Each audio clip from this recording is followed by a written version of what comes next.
Coming up next on MASL Primetime, head west, young man. 3 top East teams went out that way, and the result was a mixed bag as Milwaukee visited San Diego, Utica City went up against Sonora, and Florida faced off with the Tacoma Stars. And we talked with Commissioner Joshua Schaub about the season so far, the great plays, the fan reaction, and plans for the future. It's all coming up next on MASL Primetime.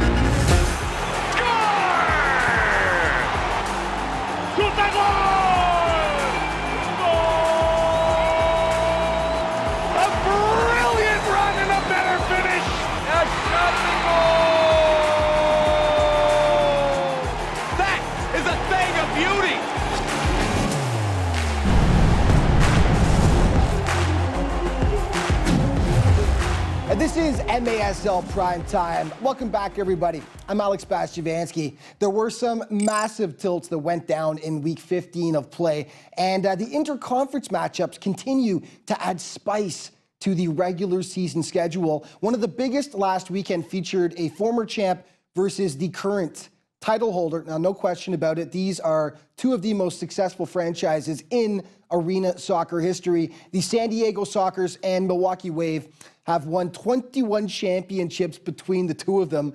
And while the Wave are the present holders of the Ron Newman Cup, the boys from the West Coast are just as hungry to get back to their former glory. They squared off at Pechanga Arena on Saturday night. Highlights in this segment are brought to you by Miter Soccer. Miter is the official soccer ball of the MASL. San Diego's a team on a mission this year. After getting knocked out in the conference finals last season, they draw first blood. Joey Capinos does everything he can between the posts, but finally, Brian Farber puts it home and makes it 1-0 San Diego. Second quarter, Milwaukee evens it up.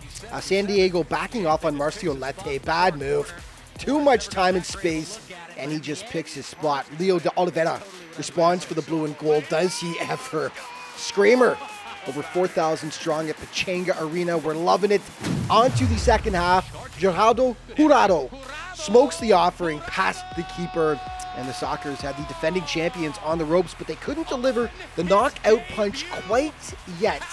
Milwaukee mounts a comeback. Max Ferdinand turns Brian Farber inside out, and the Wave were down by just one. And then Lete picks up his hat trick.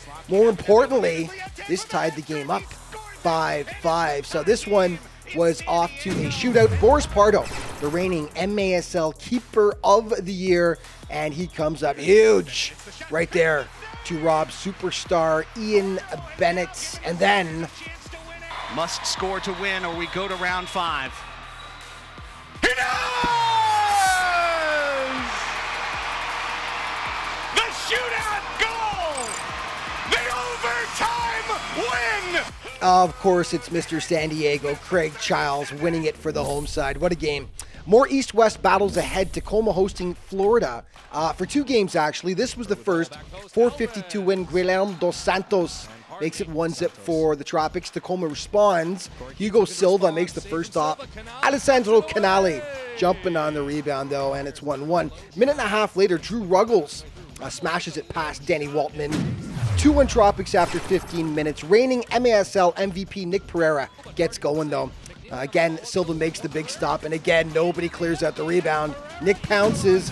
We skip ahead to the fourth quarter, tied 6-6. Lamar Neagle giving Tacoma back the lead, but with time winding down, Zach Reggett knots it up for FLA, sending this one off to overtime, where it's Lucio Gonzaga feeding Ricardo Carvalho his second of the day, and that is the game winner as Florida continues to roll. Lamar Neagle shared his thoughts after the contest. It was obviously a good match, even going to overtime. Obviously it was up and back, so it showed our character and showed, obviously they fought back too, and they capitalized on some of our mistakes. We did the same as them, so. Okay, the I-70 battle resumed once again. St. Louis hosting KC. Whenever these teams face off, it's always crazy. This one was no different. Didica Carvalho starting things off for St. Louis. Back come the Comets, though. Lucas Rodriguez splitting the wickets on Paulo Nascimento. Skip ahead to the fourth with the ambush leading 4-2. Unbelievable textbook arena soccer goal by Mirko Sandovar. And then perfect passing by KC here. Tic-tac-toe. Lucas Rodriguez ties it, so it came down to this. It's 3-on-3 the other way now. 3-on-1, Santos. Who's he going to use? He shoots himself. He scores! Jonathan Santos, come on! Santos with the game winner. KC's O'Dane Sinclair talked about the fierce rivalry afterwards. Given that we're the closest team together, it's a good rivalry to have, you know. It's just down I-70. St. Louis is doing a good job bringing in good players and making it competitive. Okay, let's take a look at your MASL points leaders through 15 weeks of play. Frank Taillou continues to lead the way, followed by Leo Gibson, Vinny Dantas, Brian Aguilar, Enrique Cañez, and Ian Bennett.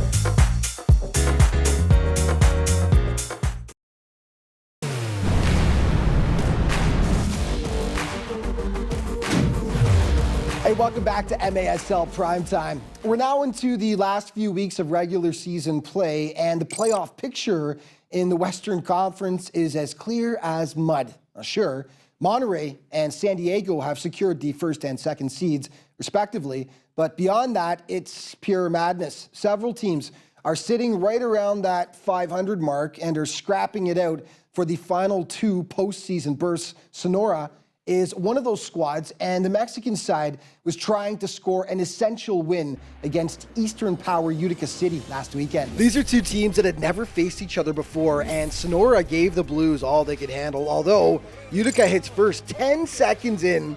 Ricardo Dieguez, the nice header right there. It took Sonora just 40 seconds to respond, though. Jesus Avendano ripping it home to make it 1-1. Alejandro Gallardo makes the initial stop here, but Dieguez right there to pounce on the rebound for his second tally.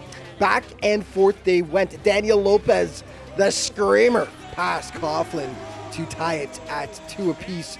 Now, there were just a ton of goals in this game. We pick it up tied 10-10 in the fourth. Bo Yelovach gets Utica back in the lead, but in the dying seconds of the contest with the extra attacker route, Enrique Cañez goes to work. Va hacia adelante, Quique Cañas, el balón que rebota en el área, mete la pierna, adórame, la tiene Quique.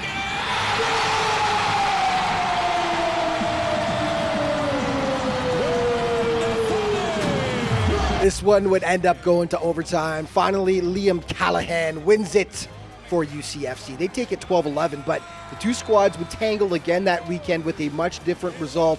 We'll show you the second game later on in the show. Okay, Ontario recently had its 6-game winning streak snapped, so they were an angry bunch facing Milwaukee, and Frank Taillou made it clear right from the start, this is his kingdom. Just a $1.26 in, Frank threads the needle, makes it 1-zip Fury. Soon after, it's Taillou again, turning and burning it this time past Rafa Diaz. Ontario up by a deuce at that point. They weren't done. Justin Stinson, from a tough angle here, he will smash it home to make it 3. Second quarter, Joseph Kyrell does all the heavy lifting. Juan Gonzalez ends up putting it in, but that play was all Kyrell.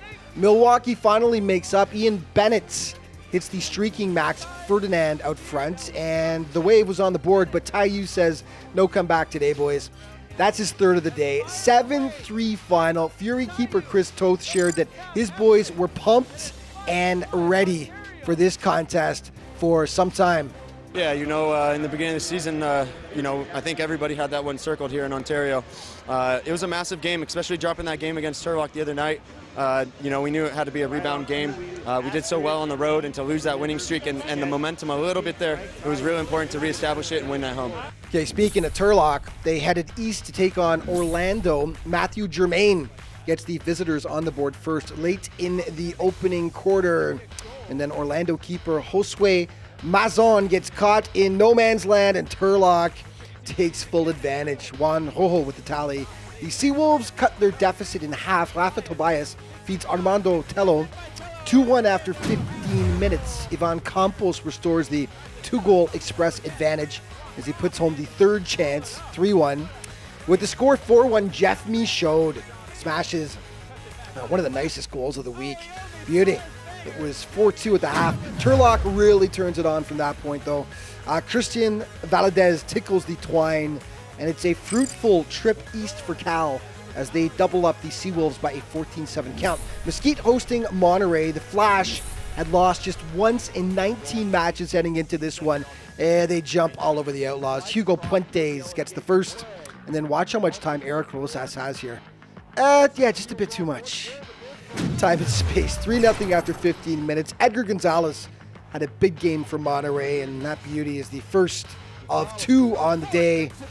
And down 4-0, the Outlaws finally get on the board. Omar Tapia to Ramon Nunez, giving the home fans something to cheer about. And then Omar Tapia tattoos the offering past Berta Valdevanos, and that cut their deficit to 2 goals. Alas, all game long, 2 goals is as close as they would get. Monterey holds on to down Mesquite by a 9-7 count. In week 14, Rochester came oh so close to getting their first win, and it was against Baltimore. That was not the case in week 15, no. The Blast hit early and often. Vinny Dantas getting things going. Shortly after, Donatos Mello with an oh so pretty effort flicks the miter past Brian Wilkin.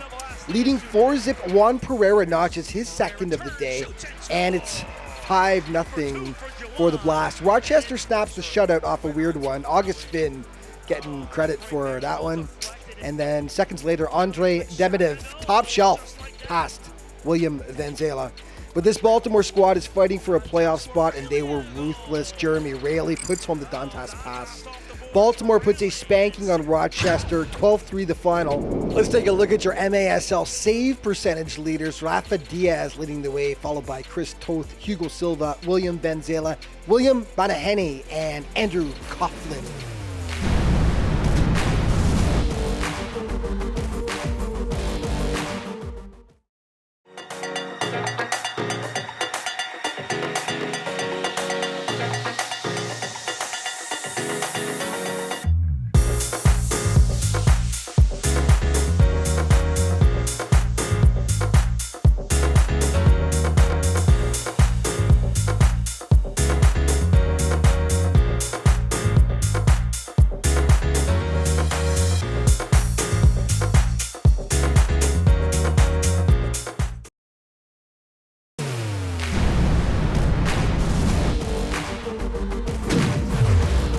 Hey, welcome back to MASL Primetime. With less than a month remaining of regular season play, it's time to take stock of what exactly has happened thus far in the 2019-20 campaign. New league powers have emerged, while some traditionally elite squads have faltered at times, and some familiar faces are leading the charge for the Most Valuable Player Award. We had a chance to chat with MASL Commissioner Joshua Schaub this week to get his thoughts on where things are going.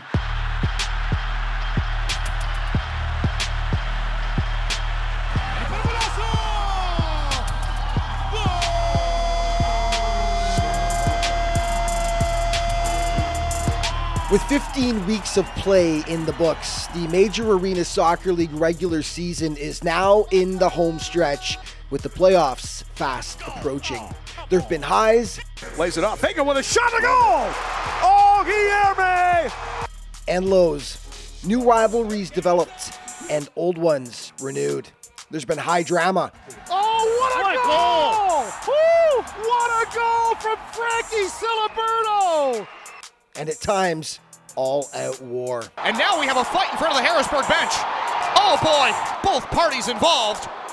All the things that make arena soccer one of the most exciting games on the planet. The games obviously have been extremely exciting so far across the league. Goal differential has been shrunk actually compared to recent years, I believe is the first one I noted. Plus our scoring has been consistent with previous years, maybe an uptick, which to me, are two metrics that speak to excitement of our games in the league. And then we really are looking forward to the playoffs and what's to come there and the matchups potentially that are coming our way. When it was announced that the league would reintroduce interconference play this season, fans rejoiced. With geography no longer a restriction, East and West powers were able to go head-to-head once again. So when we brought back interconference play this year, obviously we were trying to bring back some of the traditional matchups we had, and we talked about Baltimore, San Diego quite a bit, and we just saw Milwaukee and San Diego this last weekend for a huge game. And that's brought a lot of excitement to the league. I think we've seen some bigger crowds for some of those games, and it's just generally created a lot more excitement around potential playoff implications, brought some refreshment, excitement, and really some new fans hopefully out and rekindled some old rivalries. There's excitement over the new playoff format as well, which has resulted in a mad scramble for the final postseason spots in both conferences. So obviously this year we're bringing in a new format for our league playoffs. One, we've gotten rid of the division. The number one seed can pick their opponent in the first round, and we've had in previous years some matchups that were the same. So Milwaukee versus Kansas City, Baltimore versus Syracuse, now Utica. This is going to give an opportunity to choose their first round opponent, will probably be different than what we've seen in the past.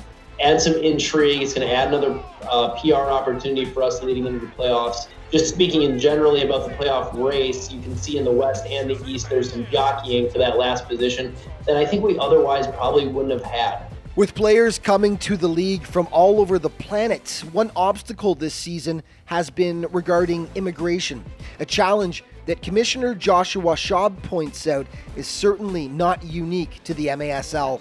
We've been getting a lot of questions regarding immigration of players, and there's a lot of star players that have had to sit this year due to immigration issues. And the only thing I can speak to our fans about is this is not just an MASL issue. This is in fact an issue that permeated other professional leagues throughout the United States. Some leagues I'm very familiar with are having similar issues where the laws primarily have not changed. It's the enforcement issues that have changed. Those things have changed. We're now working through those issues to hopefully rectify and get those players back on the field. Fan support in the league continues to be excellent, and the numbers and level of passion will only increase come playoff time. The fan support this year has been outstanding. If you look at the numbers post-January 1, our attendance is up significantly, as it is in previous years. However, the big thing to note is in the last 3 years, we're actually up 36% in ticket revenue across the league. So we've got better operators pushing the needle, and we've obviously moved some teams down to M2 in certain respects. And generally, the sport of indoor soccer is looking great just based on the pure data and the numbers that are being put forth.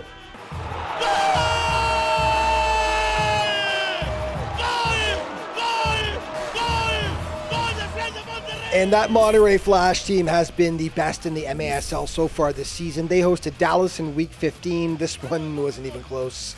Eric Rosas gets the home side going. Exactly 4 minutes later, Jorge Rios makes it 2-0 for Monterey. Was there more? Oh, yes. Carlos Enriquez, he might want that one back, but really, the final score definitely wasn't the keeper's fault. Second quarter, down 4-0. Freddie Mugin gets the sidekicks on the board. Second half, up 4-2. Monterey really turns it up. Brian Aguilar steals, and boom, makes it 5-2. Monterey just showing off its full arsenal in the 12-3 blowout win. Okay, let's take a look at the standings.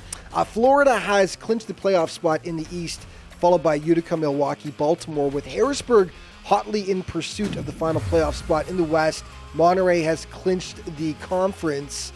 But again, that battle for fourth spot is going to be fascinating to watch.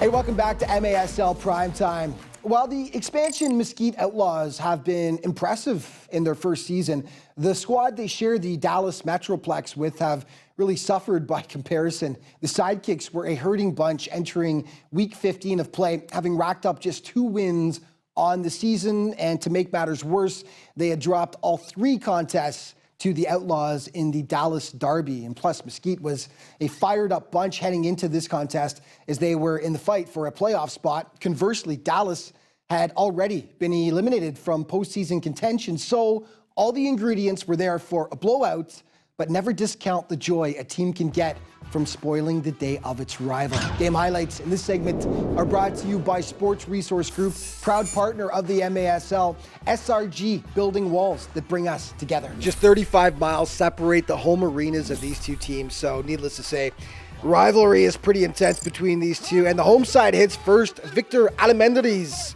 makes it 1-zip Sidekicks. Jorge De Leon pulls Mesquite even. Shot from a tough angle there. 1-1. Let's skip to the second half now with the score even 2-2. Jamie Lovegrove hits the back of the net to give the visitors the lead, and that is when Freddie Mugin steps up for the Sidekicks penalty kick, and Freddie makes no mistake. And this one was tied once again. And then late in the fourth quarter, RJ Luavano with a screamer past Eduardo Cortez. The Sidekicks would hold on to down Mesquite 5-4 and capture just their 3rd victory of the season. Yeah, much needed. Tacoma, Florida, the rematch. Florida took round 1, but the Stars were ready for round 2. Nick Pereira making it 1-zip for the Stars. Guilherme dos Santos evens it up with a beauty here as he smashes the left footer past Danny Waltman. So it's 1-1. Victor Pereiras was chosen the 2nd star of the game. He had 2 goals, and this one coming up here makes it 3-2 for the Tropics. At that point, Tacoma coming right back at him, though. Alex Caceres, kaboom. He rocks it past Hugo Silva to tie it yet again, and Tacoma nabs the winner in the final quarter. Corey Keats, just 3:21 left.